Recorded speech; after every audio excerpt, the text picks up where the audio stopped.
bit of time Okay. for YouTube. So we're going live. We are live now on YouTube, and we basically are going to be talking about post COVID-19 long-term and effects on contractual performance of infrastructure projects. My name is Femi Awufala.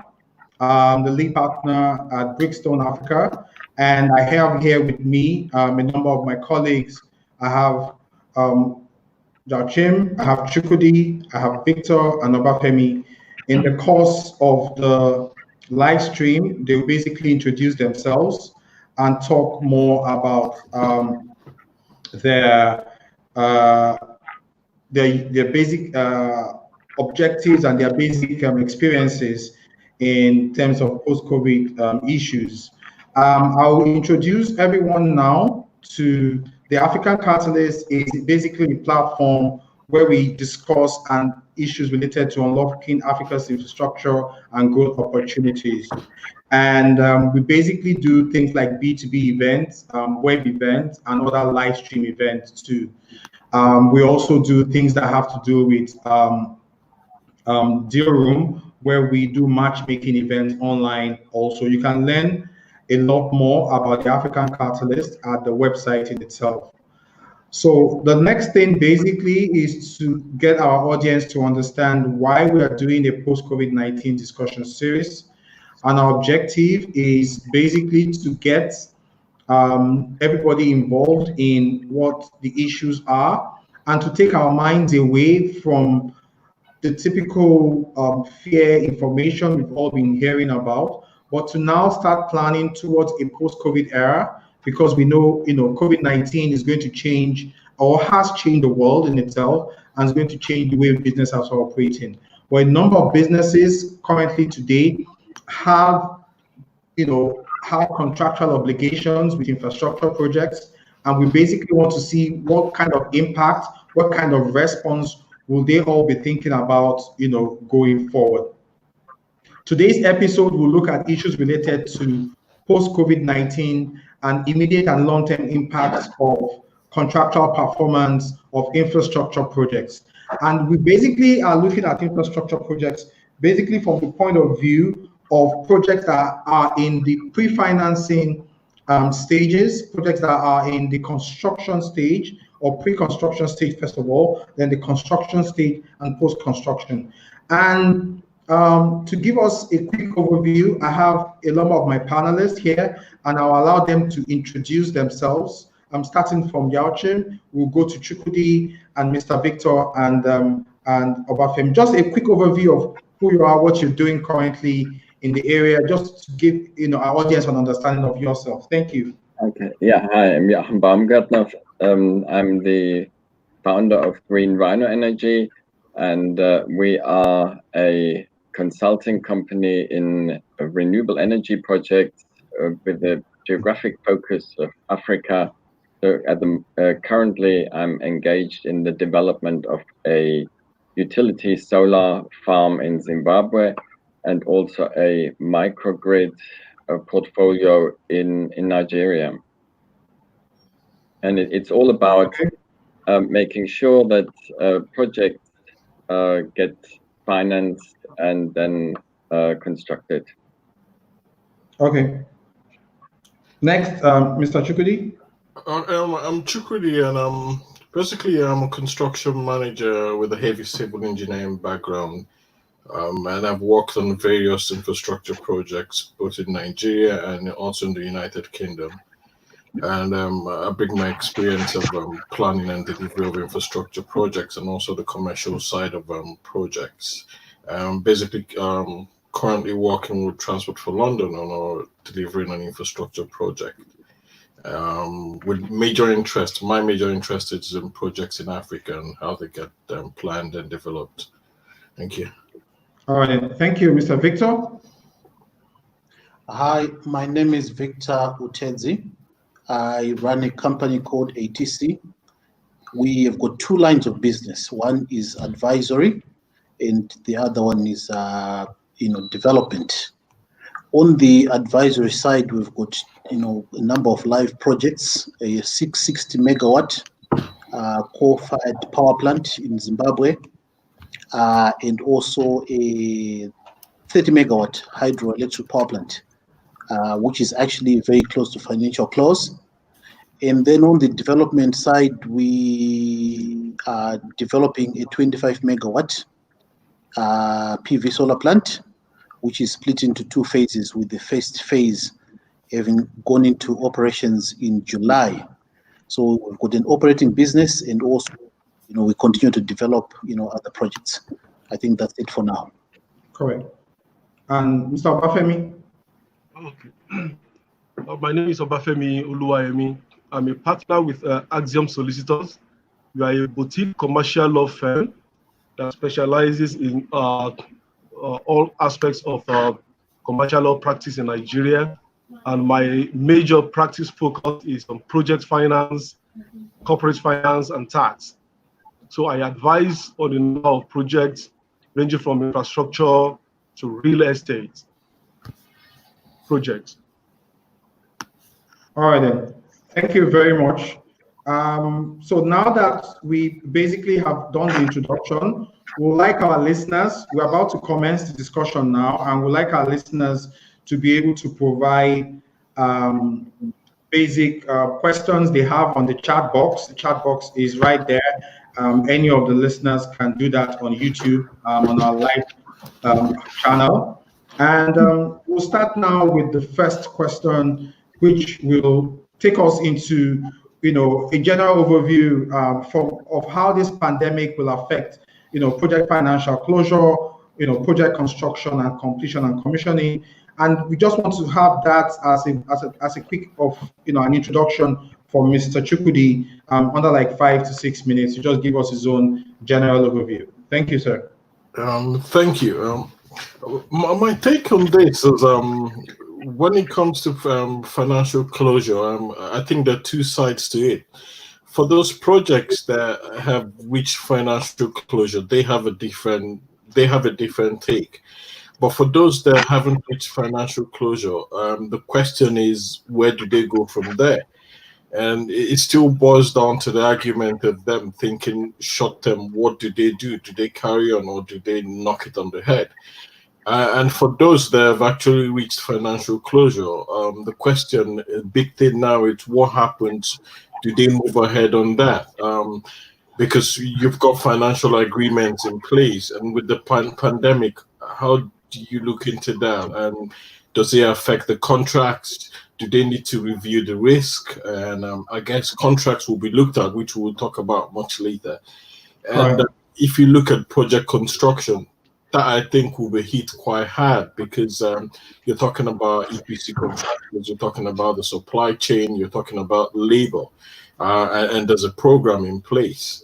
Are you going to negotiate contracts? Are you going to look at breaking up the EPC contract into multiple EPC contractors? Even when you think of completion and commissioning, with this pandemic and the lockdown in most countries of the world, you think there's a time issue there. So what happens to the lost time? Because testing and commissioning always has a fixed duration. So what happens to that? Do we push it forward a lot more? That would affect operation of the infrastructure project. So in a nutshell, that means dates would have to be moved, or projects would come to an end. And these would also affect the issue of cash flow somewhere along the line. We can't try to forget that, because a lot of these projects, cash flow is a big thing at the end. So there's a short and long-term effect of this, and there's just a lot. And even we're thinking a lot of companies would go down with this, and a lot of new companies will come up. So the challenge is a lot, and even thinking of the pandemic too, in a larger scale, how does that affect the quality of what we get at the end, or even the quality of what we have now? So the scope of what's involved is quite a lot. Are we going to revise what the initial scope? We have to do some number crunching because of the effects of the pandemic. What we thought we would achieve, is it still viable? Because the way we've lived would have to change in a way, even into this minute sense of it. Because I guess if you think of power, transportation, and the rest, are we still hoping? If you think of the 2-meter distancing, which most people are doing it, like in the UK, how does that affect transportation? So I think there's a lot that we need to go back to the drawing table to kind of identify and implement changes in all these. All right. Okay, great. Thank you for the great overview. I'd like Wauchin to just share more light on what your own views are generally in terms of the pandemic itself. Yeah, I think I would just maybe add to what you said earlier is obviously it will for projects that have not reached financial close, it will just drag things out. But it's not just that there is a time gap. You then also have to think about have some of the licenses or authorizations that the project has got. They always have some end dates, and it could be that you now push to beyond that end date, for instance, a tariff approval. So you have to not just wait, you have to possibly get refresh your approval. So this is another cost. Then once you're in construction, the problem is that you probably, if you get money from a loan from a bank, then of course that your capitalized interest just increases. So it increases costs and time at the same time. And the other thing is, once everything is going again, how easy is it going to be to actually get all those contractors? Correct. Because I'm expecting them to be quite busy. Yeah. Okay, thank you. Yeah. Okay, thank you. So just to go into the main other part of the discussion, I will take on Mr. Victor, is because you have had engagements with a number of EPC contractors today, and labor, technology, and materials. How is it affecting your own project delivery itself? We have got a 660 megawatt coal-fired power plant, which is in construction right now. The bulk of the financing is from Chinese financiers, and also the EPC contractor is Chinese. That project is almost 40% complete, but the contractor is actually called called for force majeure. The reason being that, number one, they are unable to bring all the technical expertise that was supposed to come back after December. So a lot of their key engineers, project managers, are unable to come to the site. So they're not able to continue.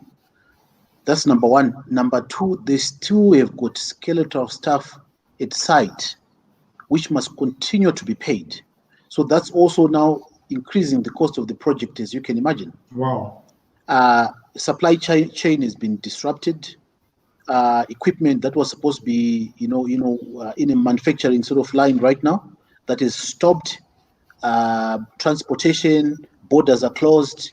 Even if those things were in the country right now, in Zimbabwe here, we are under a lockdown. I don't know what's happening in other countries. South Africa is under a lockdown. I don't know what's happening in Nigeria. So even if everything was fine, we still can't operate. So that's number one. That's one project. We've got another project which had reached financial close, a hydro, 30 megawatt. The EPC contractor is Indian. I think it's about 3 weeks, maybe about 5 weeks ago, the contractor wrote invoking force majeure again. The reason is very simple. They are unable to travel. They are unable to do anything. So this thing is real. It has affected everybody. From the PV plant that I mentioned, there are two aspects there. One is the operations. So in the operations side, we're not really affected that much. Everybody knows about PV power plants. Once it is in operations, it doesn't really need that many people to operate it. So we've got contingencies in place to make sure that our people are safe. They are not sort of using facilities that would expose them to any risk of harm. But that project was also going through expansion. We actually were close to financial close. Wow. Working towards drawdown so that we can expand. That is stopped. No one is really, going, sitting down in meetings and pushing things. That is stopped.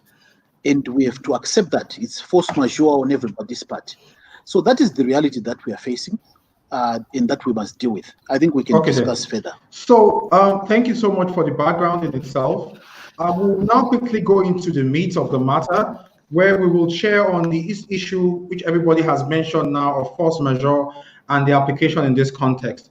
To give our audience a more clearer view of how this can be applied, I'll call on Mr. Obafemi, the lawyer with Axiom Solicitors, to also give us his own view of what are the real understanding of force majeure, because a number of us put it in our contracts. We never pay attention to it as much as this. And over to you, Mr. Obafemi.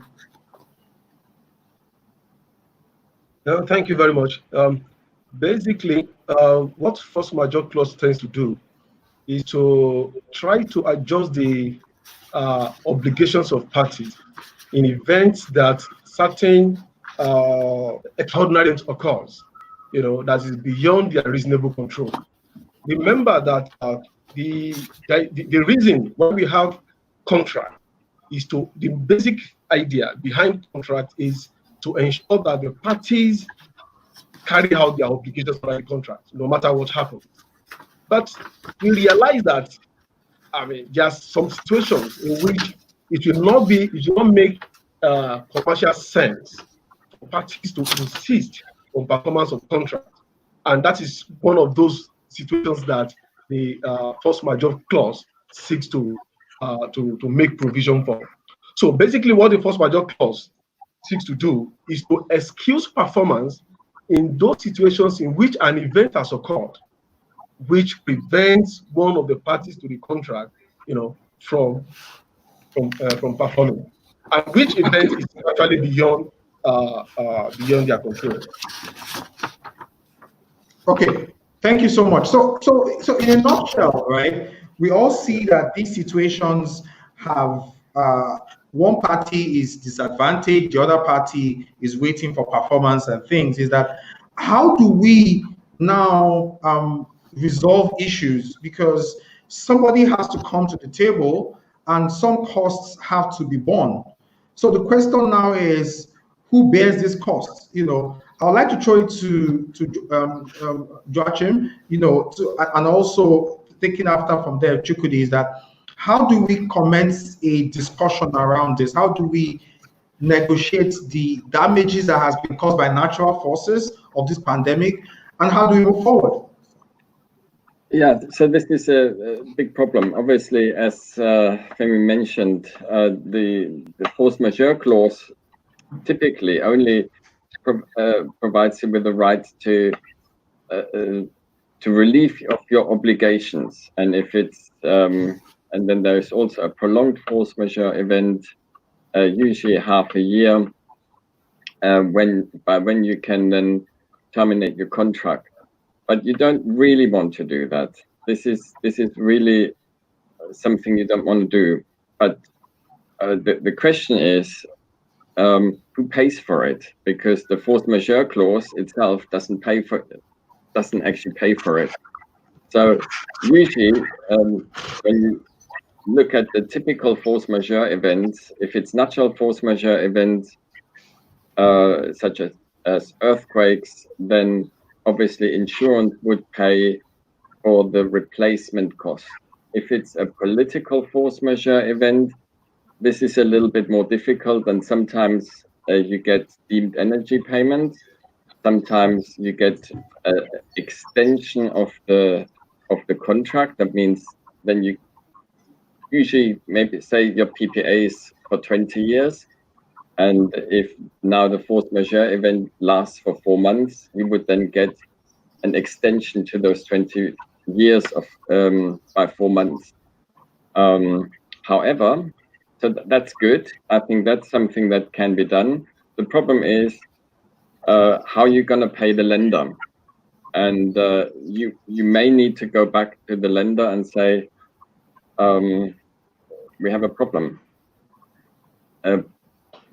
And if it's just a single loan, it's probably possible to extend the loan a little bit. It's much more difficult if you have already refinanced into a bond, because bonds don't really lend themselves for changes, for extensions. But if you're in construction, again, the best thing is that you get an extension and that the contract doesn't terminate. You do not want that you hit a long stop date because of the pandemic and then the whole thing is gone. So, but it, I always think it's both sides, off-taker and the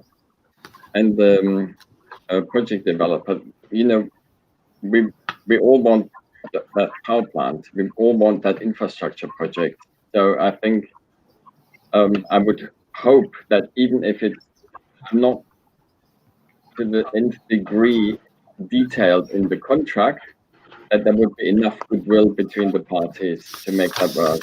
But there's going to be a cost, and it will have to be borne by the lender and of course the equity investors. All right. Yeah. So, Chukudi, you want to talk about from your own point of view, from the contractor point of view? Yes. Go ahead. To add to what Martin has said, but this force majeure has to be defined, because also going back on what Obafemi said, because ideally the contract would specify the remit of what it considers that to be. But for me, the key thing there remains not just the pandemic coming in, because everyone would actually want to go behind force majeure. But the question is, at that time T before the pandemic, what was the performance like? What was going on? Because if you've delayed for months, you can't suddenly go behind force majeure and say you're that's what you want to do, because that wouldn't fly. Because it's a case of where are we currently, what has happened on the project, and what's been the effect of the pandemic.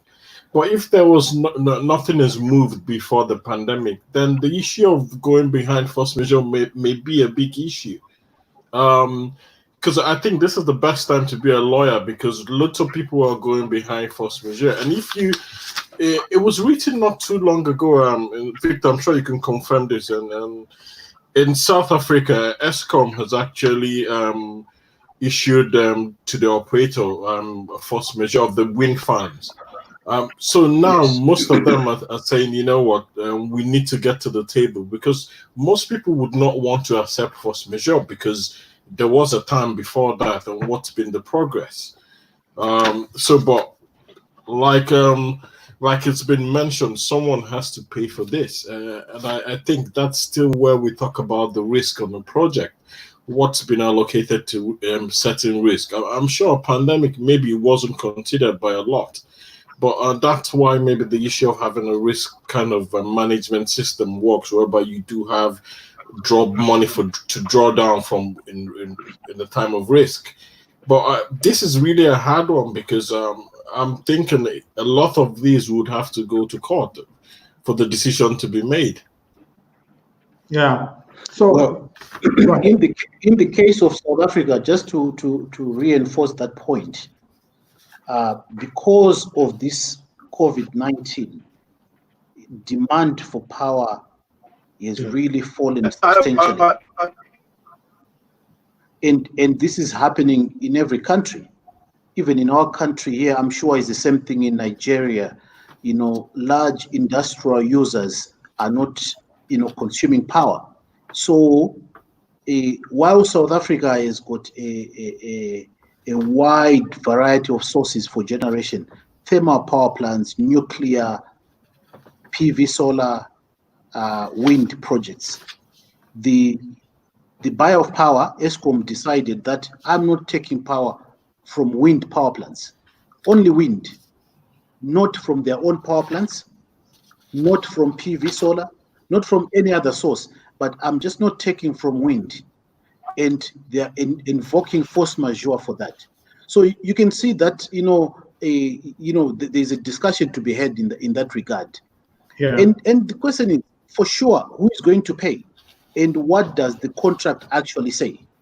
A lot of contracts may not necessarily have gone into the detail of actually anticipating a case like this, but there's no doubt in anybody's mind that anybody can sort of call for force majeure. But I don't know whether you can extend it to falling demand and things like that. To me, it sounds like it is stretching it. But let me give an example of what we are doing.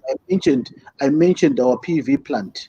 There's the operational side, and then there's the construction side. On the construction side, where we were now about to expand, our contractor was on site. The contractor had actually mobilized on site. And I think it's 2 weeks ago, the contractor wrote and said, you know what, we're pulling off site. So the contractor is gone. So for the contractor to remobilize on site, that's a cost to us. As much as I may like to go to the regulator and ask for a tariff increase, I think everybody can understand that I'm not going to get it, or it's going to take huge amount of efforts and waste of time. So you know what's going to happen? With the equity sponsors are going to absorb that. The contractor is not going to take that. So there are many ways of dealing with these things. But like any project risk, it's really about which party has got more flexibility and can take that risk. And in this case here, the issue of remobilization, we're just going to absorb that, whatever it costs. Yeah. All right. Thank you so much. Are you there? Yeah, just coming back to the wind example where Eskom invokes force majeure. I would expect I just got back online. Okay. Wait, hold on, Mr. Let Joanne finish. Then you come on after. Okay. I would expect the power purchase agreement to have included deemed energy payments in case the off-taker doesn't actually take the energy. However, and that would theoretically this clause would actually work, but of course, if Eskom now says we're not taking any energy from wind, they're not actually expecting to pay anything. So then you have this thing that, yes, you have a contract and you may be right, but I think the reality is just very different. And you may then still have to renegotiate with Eskom. Correct. So someone has a question here from his name is Nikki on YouTube Live. He says contractors invoke force majeure, advance and finance acts accepting this. Then someone also mentioned that the force majeure clause allows parties to suspend obligations for the period of the suspending event. I believe a lender should be willing to suspend obligations too. So what do you guys think? So, I mean, do lenders, are they covered by the force majeure obligations? Yes, there would be a force majeure clause in any loan agreement as well. Typically, the lending agreement will not cover the. That the file of payment, so to say, or force majeure. Do you think the lenders will accept into force majeure, or they will accept that payments must always be paid as at when due? I just want to see if the force majeure issue will cover also the lenders. Yeah. You think so? Victor, do you think so? But it has limits. Oh, absolutely, absolutely. But There the point is that the from my project. experience, from my experience. Okay, so my experience, the bankers, the lending agreement will not typically permit that. Because of insurance? Hello? Hello, go ahead. Go ahead, Obafemi, go ahead. Obafemi, go ahead. Hello? Yes, go ahead. Just talk. Hello? Yes, we can hear you. Hello? We can hear you. Go ahead. Yeah, okay. Yeah. Now, the lending agreement, we state that yeah, I'm talking, but I don't know why you hear me. Just go ahead. Hello? Just go ahead. Okay, I think we've lost it. Okay. Okay. Now, the lenders, we have a provision in the agreement, in their lending agreement, really, and I can hear you. Hello? Yeah, we can hear you. Maybe we let's hear from just a minute. You want to say something? Yeah, I mean, because I think Obafemi's issue is that lenders would typically not want to put a posture. This is pre-COVID-19 that force majeure will affect or any risk will affect their payment obligations. I think that's the issue. But you seem to differ that most lenders will also accept force majeure as part of. The question now is this particular case provided for? Very limited. Obviously, lenders don't want to take risks. That's why you get lower rates than on equity, and so they don't want to take the risk. And as a result, you have to pay them back. Yeah. There is a possibility that you can then ask the lender to extend the loan, which basically reduces the debt service payments. That sort of structure works. Obviously, the lender doesn't want you, especially if it's financed on a non-recourse basis. Lenders don't want the project to go bankrupt, because then they don't make any money either.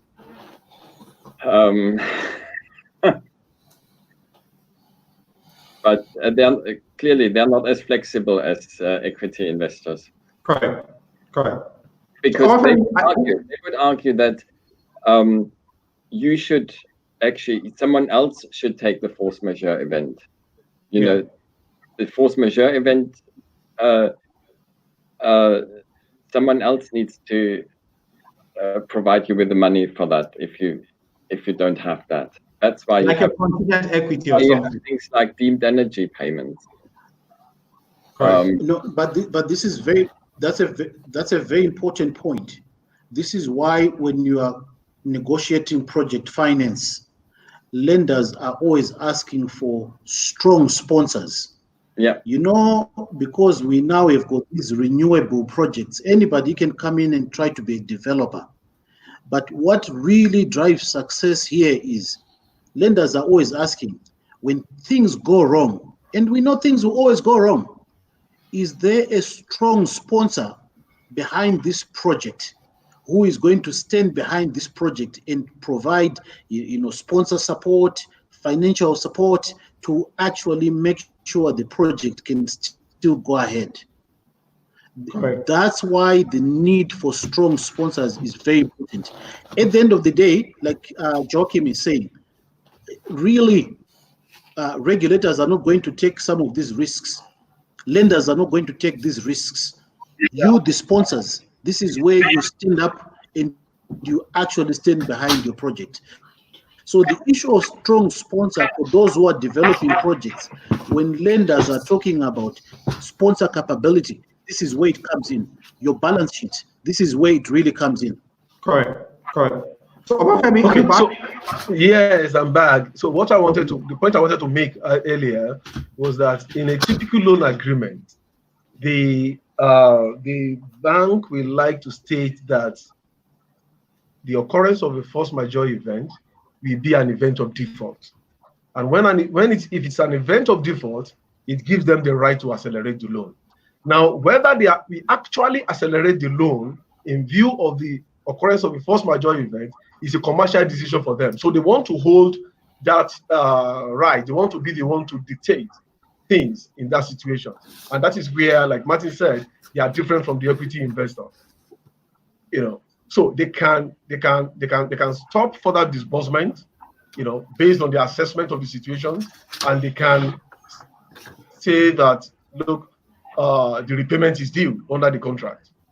It's going to be based, their decision will basically be a commercial decision that is going to be based on their assessment of the situation on ground. Okay. Can I add something? Go ahead. Obafemi just mentioned something that I think is key, and that's the assessment, because there's a process by which force majeure can be put forward, and that process or procedure is key, because it's something you'd have to justify a reason for that period. And like I mentioned, it's not just this pandemic. Something must have happened before the pandemic, and that a build up to the period, because even if the lender agrees to force majeure for the period, what happens about the period before the pandemic? And we can't shove that under the carpet. That's the main thing. So the issue is, what's the process and what's the procedure? Because it's easy to invoke it. It's the easiest thing, but that has to be put forward to all the stakeholders to say, is it attainable or not? And I suspect a lot of people, it may not go down well with going down this route. Yeah, I also want to mention that though it is very easy for everyone post-COVID to lay claim to force majeure, but that you are claiming a force majeure does not necessarily mean that your claim is going to be successful. Oh yeah, because a lot depends on the language used in the contract, because the court will basically not interfere, with what the parties have agreed. You need to recall that force majeure is an intervention, of the parties. Because without force majeure, what will govern the contract, especially in our common law jurisdiction, is the doctrine of frustration, which is a very, very difficult concept to prove, if you want to avoid liability under a contract. Now, it is only the parties that have agreed, that have created the concept of force majeure to govern their contractual relationship. And when that has happened, the court will look strictly into the language that they have used to determine whether the claim for force majeure will be successful or not. Okay, thanks. So Adiola asked a question. Adiola Adeniji on YouTube, she's saying, or he or she is saying that the idea of force majeure is to hedge against parties against intervening forces or acts of God, and parties must ensure that their force majeure clauses are watertight. Now, in terms of drafting, I mean, Obafemi might want to explain a bit more now, is that what kind of provisions are typically provided in those clauses in large-scale contracts? Are they generic in nature, or they are more specific, or a mix of both? I mean, my starting point is going to say that, it is extremely difficult, and which is an understatement. I would rather say it's really impossible to have a complete contract. And what is a complete contract? A complete contract is a contract that has foreseen all the possibilities that will happen. And there is absolutely no such contract in the world. So insofar as we want to try to make the contract to be watertight, we have to recognize the fact that we are operating under that limitation. Now, to put that aside, what you typically find in a force majeure provision is that it will tell you what are the kind of events that we make up that will be a force majeure event under this contract. And there are different approaches to it. So in some situations, you will list out specific events. And in this kind of a COVID situation, if a pandemic is not specifically stated there, that means you don't have a chance that you can claim COVID as a force majeure event.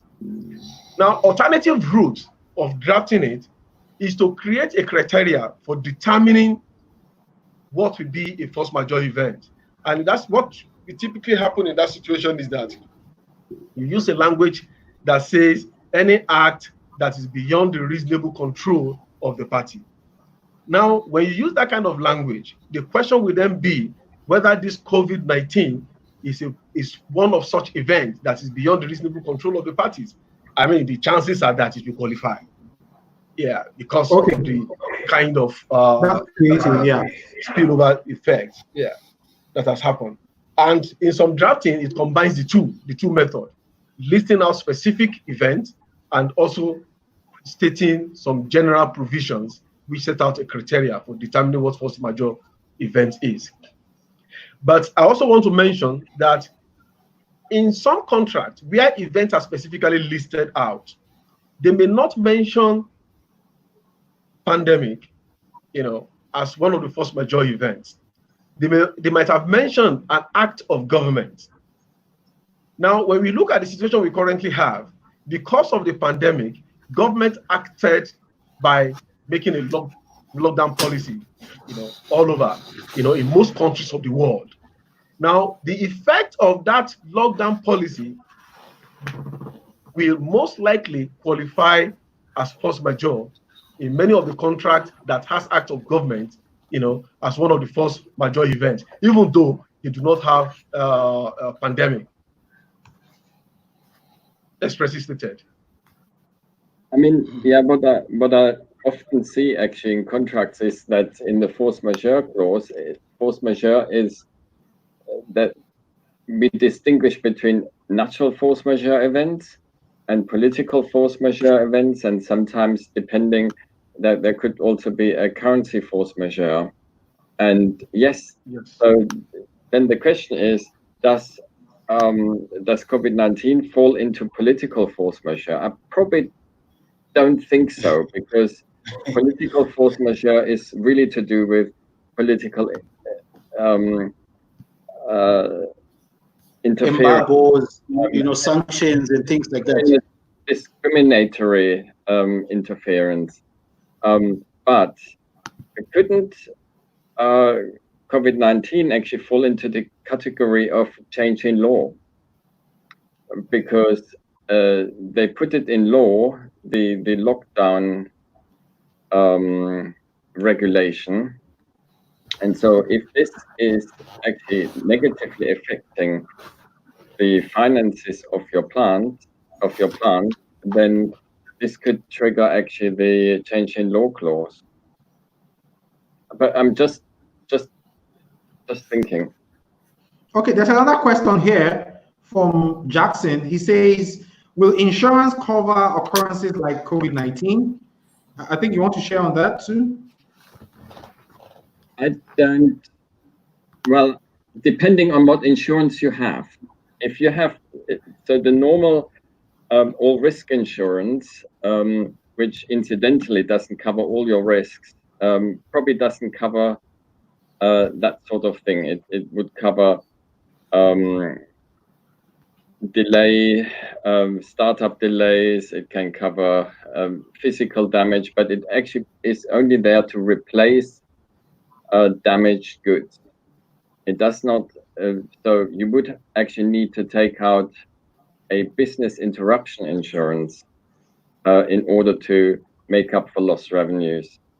Which is very expensive, right? And often that's not done because it just is quite expensive. And then if it's done typically only for up to a certain amount and for only let's say 50-60%,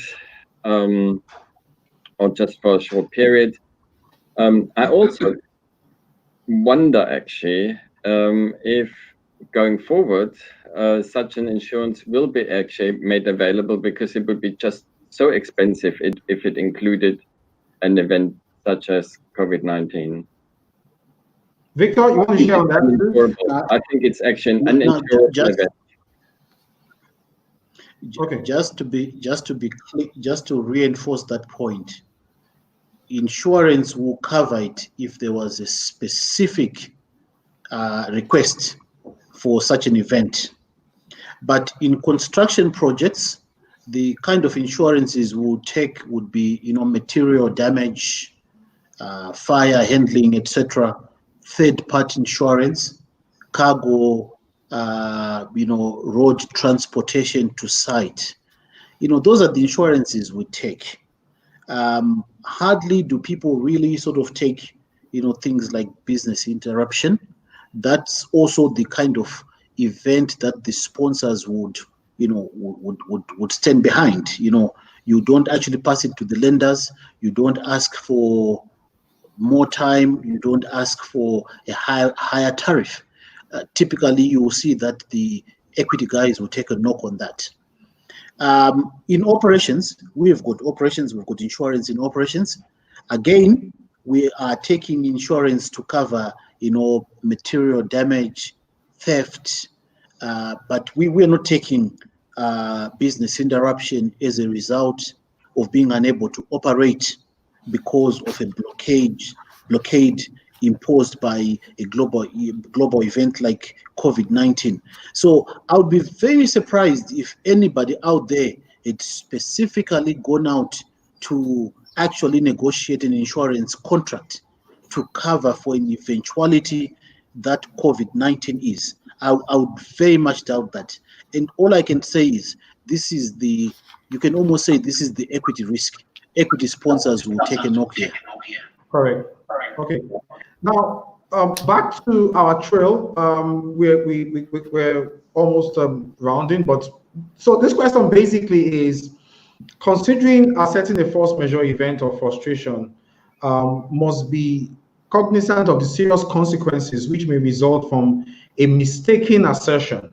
What I'm saying now is the fact that at times you might take it for granted that the sponsor will agree with you, the contractor, that there's a force majeure event for you to continue to work, and you take it upon yourself to rescind on your obligations of the contract. And what are the implications of this? Do you think sponsors, contractors should seek counsel from their advisors, financial advisors, lawyers, before making a decision that we're in this, or they basically need to really be careful about the steps they take? And what kind of steps would you advise, starting from Chukwudi, then we move to Yochim? I think one of the biggest things this pandemic has taught us is stakeholder management and engagement is key. And before the steps are taken, the discussions need to be had, because the lenders can go and say to contractors, yeah, put this in because it's valid. Because ideally everyone would want to go behind force majeure, but that discussion still needs to be had, because standing behind force majeure is not does not mean it would pass through. So I think that to me is the first step. The engagement with the lenders and everyone have to have the chat about where are we. And I seriously stand behind, if you have a good track record up to the point before the pandemic, you stand a bigger chance of having it accepted. But if you don't, then I don't think it would fly. Correct. Yeah. And that's my take on that. Yeah. So Yoachim, you want to say something? Yeah, what I would say is, I think it's important that all the various contracts are actually synchronized, and that that the risks are that the force majeure clause and conditions that you accept in the power purchase agreement, for instance, is then also linked to the EPC agreement. so that the project developer doesn't necessarily take that risk. But if you accept damages, not all PPAs have damages included, but if you accept damages in the PPA on force majeure, then they need to be you have to be sure that similar terms have to be then in your other contracts. Okay, Obafemi wants to say something? Obafemi? When you it's actually important that you engage your solicitors before you make an assumption on force majeure, because if you wrongly claim it, you'll be exposing yourself to liability in contractual breach. Okay. Okay. So, and also, even if you are making the right claim, it is important that you follow the procedures laid down in the contract, to make the claim, give notice and engage the stakeholders, like Chukudi mentioned earlier. All of these things are important, both contractually and for good reputation purposes.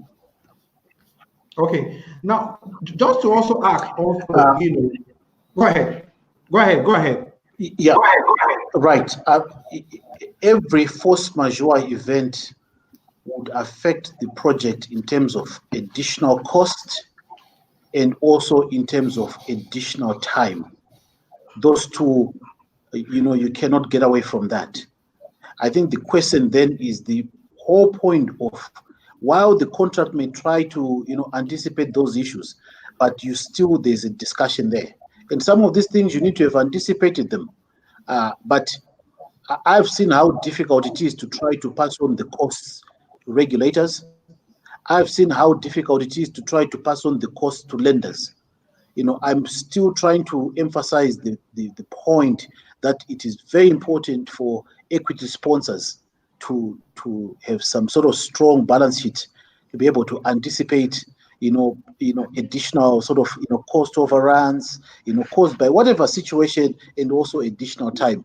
Even without an issue as complicated as this COVID-19, believe me, you will go through issues during implementation of a project, or the kind of projects we're talking about, and you have to be financially strong as a sponsor to be able to address those issues.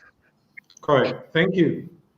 Now, the next question basically is now saying, okay, now that we've agreed, now that both parties sitting at home or where we are, taking the lender, taking the EPC contractor and the project developer in perspective, how do you go about negotiating?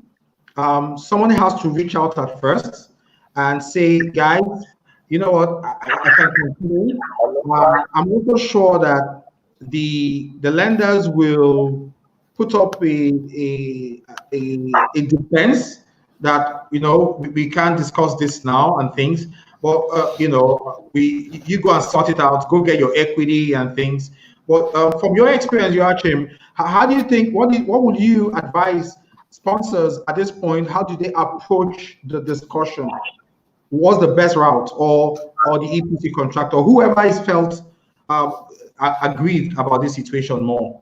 I mean, I think ideally you would like to have a sort of deferral provisions of for principal payments on the loan, and that could be defined to be defined in the power purchase agreement should a shortfall occur. But typically, you have to take what the lender accepts, not the other way around. Correct. I agree. That is correct. That is correct. That is correct. So that means that there's a need for a global intervention fund, either from DFIs or whatever, on large scale projects like this, because the last ball stop, the ball stops at the lender's court, because at the end of the day, when you cascade all the risk down, it becomes into cost implications, and the lenders either have to accept to delay their payment, or accept to extend additional funding to be able to get the project ongoing in itself. The other part I want to also talk about now is, what if there's now a failure in the economics of the project? Take, for example, a rail system like Crossrail, Chukwudi, whereby you've mapped your rail system on transport infrastructure, demand for traffic. You've mapped out your rail project that, or your airport project based on flows from airline traffic and things. But we see that post-COVID-19, transport infrastructure projects like rail and a number of things may not have enough passengers as they used to, because people don't want to stay in confined spaces, So what happens to the economics of transportation infrastructure projects?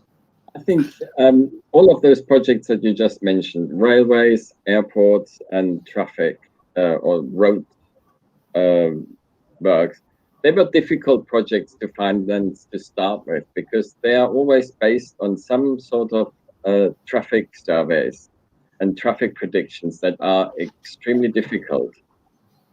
If you go into the power space, it's much more easy, because we know the sun is going to shine and it's not affected. So is the wind. I think, so it depends on the industry you're in. I think in power, there is you're much less affected by the macroeconomics by the macroeconomic cycles. Another example of difficult projects would be any mining projects. They're going to be difficult. They're going to be hit, no doubt. Yeah, but power probably much safer.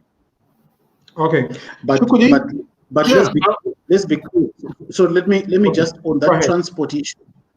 When projects fail to meet the lender's obligations, you as the sponsors will lose your equity. Lenders have got to step in and invoke their rights. So it is a key issue for sponsors. This is why, as a result, progressively the sponsors are taking a hit until there's no hit to take, in which case the lenders move in and then the sponsors come out. While Joachim was right, we had these assumptions about power all this time, but one of those issues we never anticipated was this precipitous fall in the demand. Yeah. Guess what? Now we've got so much excess, for example, in South Africa, that the buyers are saying, we don't need your power. And in fact, it has been caused by this force majeure event. It's unprecedented. We've never seen that.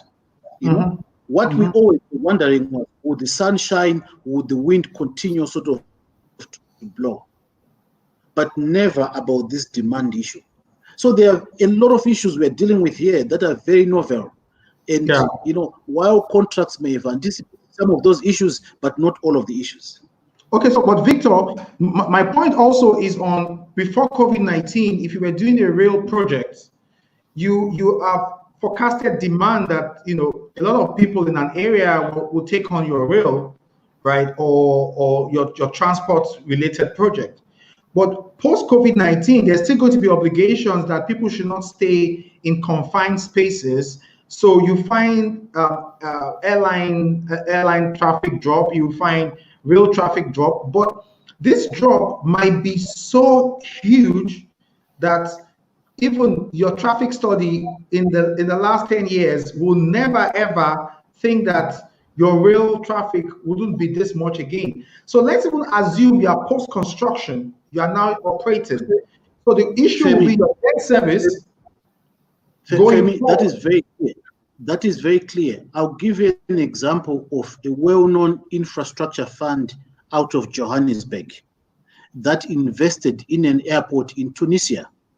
There was that bombing, that terrorist bombing in Tunisia.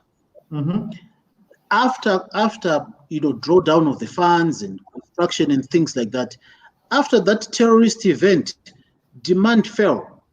That fund lost almost 50, 60 million US dollars of their money. Gone. Wow. Completely write off. It is the same thing with COVID-19. Aggregate demand is falling, not only in the transport sector. Aggregate demand is falling in the power sector, in every sector. It's a global, macro event. And when that happens, the first one to take a knock is not the lenders. It's always the sponsors. And this is the sponsor risk that we all want to take. This is why we get the upside, but we must also prepare to take the knock when things go bad. Okay, Chukudi wants to say something. I think this is an interesting aspect, because for me, this is a time where we need to look at both the technical and economical aspect and see.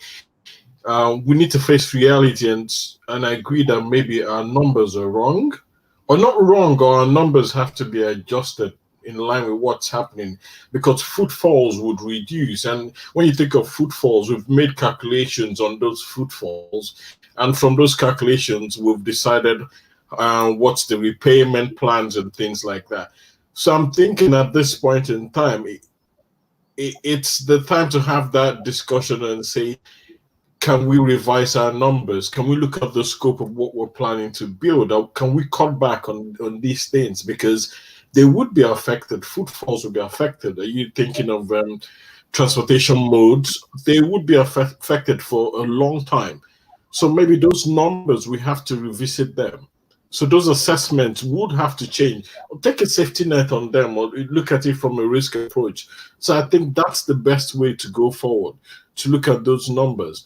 And also, for those that are into construction, it's not too late to start changing some of the designs, to do more value engineering, try to procure, do some procurement. I think there are other venues to try and cut the losses in a way for all the parties. But it's something that for me still ends up on the table for most of this part. Okay. Obafemi, you want to say something? No, not really. Hello? Okay. So we going to the final section. We will talk about solutions and recommendations. And, I think we've just picked one recommendation we think is important, especially in the issue related to negotiating, because I feel the pain of sponsors of infrastructure projects in Africa, because they barely have their life savings. They barely are taking the final risk in getting this project done. And, COVID-19 is coming to wipe out all that value. So it seems to me that as much as government and international DFIs are paying attention to the small businesses, to providing intervention funds to local businesses and things, I think they should also look at the other end of people who've taken this infrastructure risk, who have taken their time to put together a project. And if for any reason they can't move forward, they need some contingent equity. I think this is high time such funds come into place to help at least minimize the loss to a point where the project can go on. But in the as the last point, I'd just like each one of us to give a final recap on what's your recommendation to sponsors and also to lenders going forward. I'll start from Victor, move to Obafemi, Chukudi, and Yoachim will be last. All right. So Victor, are you there? Okay. My who is starting? Is it me? Yes, you. Yes, you. My take is that force majeure is real, not only related to COVID-19, but I think what COVID-19 has done is that it has heightened a particular issue that probably not many contracts, we're sort of highlighting, but it's real. It's not only related to COVID-19, but let me be very clear to sponsors here that it's a sponsor issue. You need to have a strong balance sheet. This is where lenders are always insisting that as a sponsor, you need to have a strong balance sheet. This is where it comes in. Things go wrong in projects, whether through force majeure or other issues, but at the end of the day, it needs a strong sponsor to be able to stand behind these projects to ensure that you are able to complete your projects. That's all I can say. Please do not depend on regulators for tariff increases. You are hardly likely to be able to get that. Do not depend on your off-takers to be able to agree to tariff increases. You are hardly likely to get that. Do not depend on lenders to sort of, agree to reducing the interest rates or rescheduling the loans and things like that. That's always much harder, much harder. This is why the sponsor, you need your own money, what we call sponsor support. Projects go wrong, things happen. You need to really stand behind your projects and make sure that you can complete them. That's all I can say. All right, Obafemi. Yeah. What I want to say in my recommendation is that from the look of things, it appears negotiation is going to be very key, in order to unravel all the consequences of this COVID-19, because basically a lot of project economics will have been damaged. But some of them can still be salvaged if the parties can come together, and negotiate terms, to renegotiate the terms of the contract, especially their financing agreement, where all those things are possible. Now, and this also underscores the fact that it is important. I mean, they say that the way you lay your bed is the way you are going to sleep on it. It is important that we take contractual provisions very seriously. Yeah, because ultimately, now with all these events, global events of COVID-19, everything now boils down to the contract. How you are going to move forward, what's going to be the consequences of this event on the rights and obligations of the parties will depend on how the contract has been drafted in the first instance.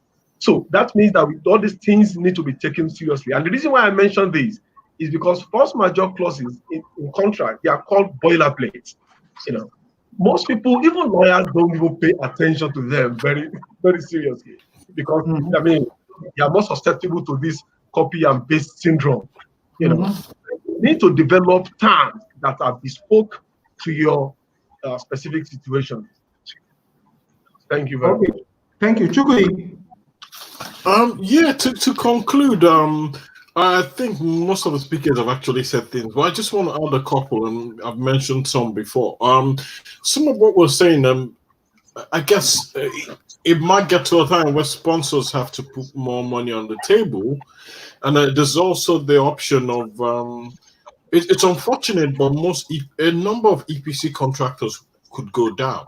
So there's a likelihood that there's a chance for more new EPC contractors to come on board, or there's also a likelihood that the SPVs could, instead of having one EPC contractor, you have multiple EPC contractors to catch up on lost time. And there are many ways by which I'm thinking, with this, what has happened, for those that are just about to go into construction, you want to avoid novel technology.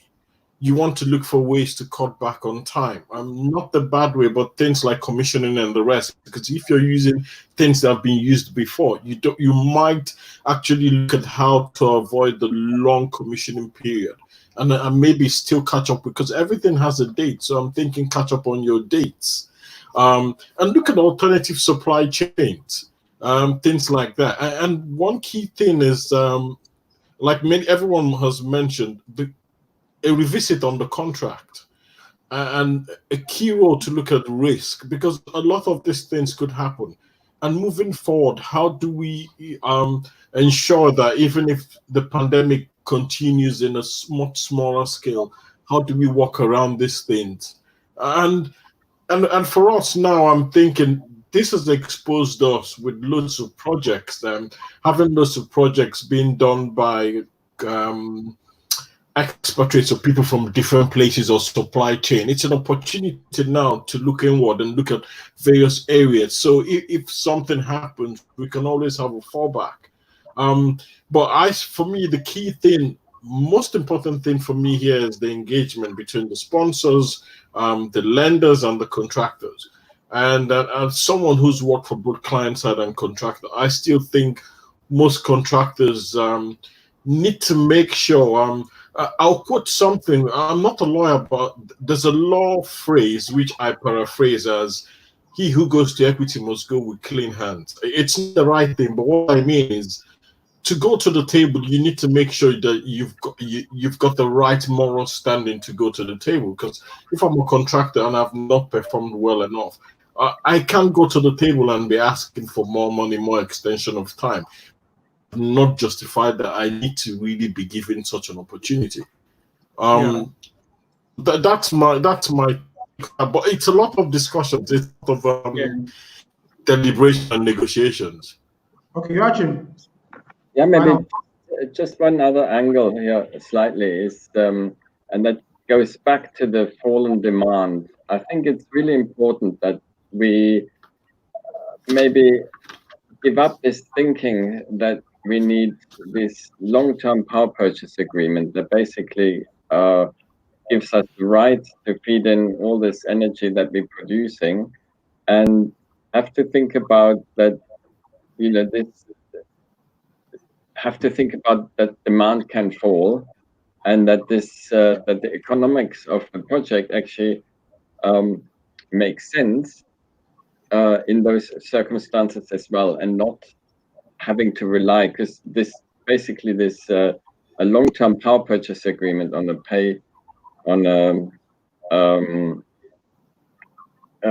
take or pay basis is kind of a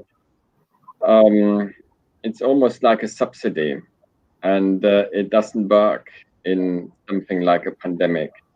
And it's similar to, going back to the regulator for another tariff or so. It's actually impossible. And we have to think about how we can make these projects work on a much more flexible basis.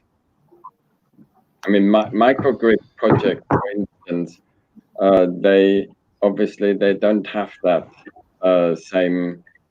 They would work regardless. Okay, thank you so much. Thank you, everybody. It's been a worthwhile discussion. I hope our audience have all enjoyed it. We have a lot of comments here, and thank you once again. And I will. You can see their profiles on the description and the footnotes. You can check their LinkedIn profiles and have further discussions with them if you do care. Thank you once again, Victor. Thank you, Chukwudi. Thank you, Obafemi and Joachim. Have a good day and please stay safe. Bye. Bye. Thank you, Femi. Thank you, everybody. Bye. Thank you, Victor, Chukwudi,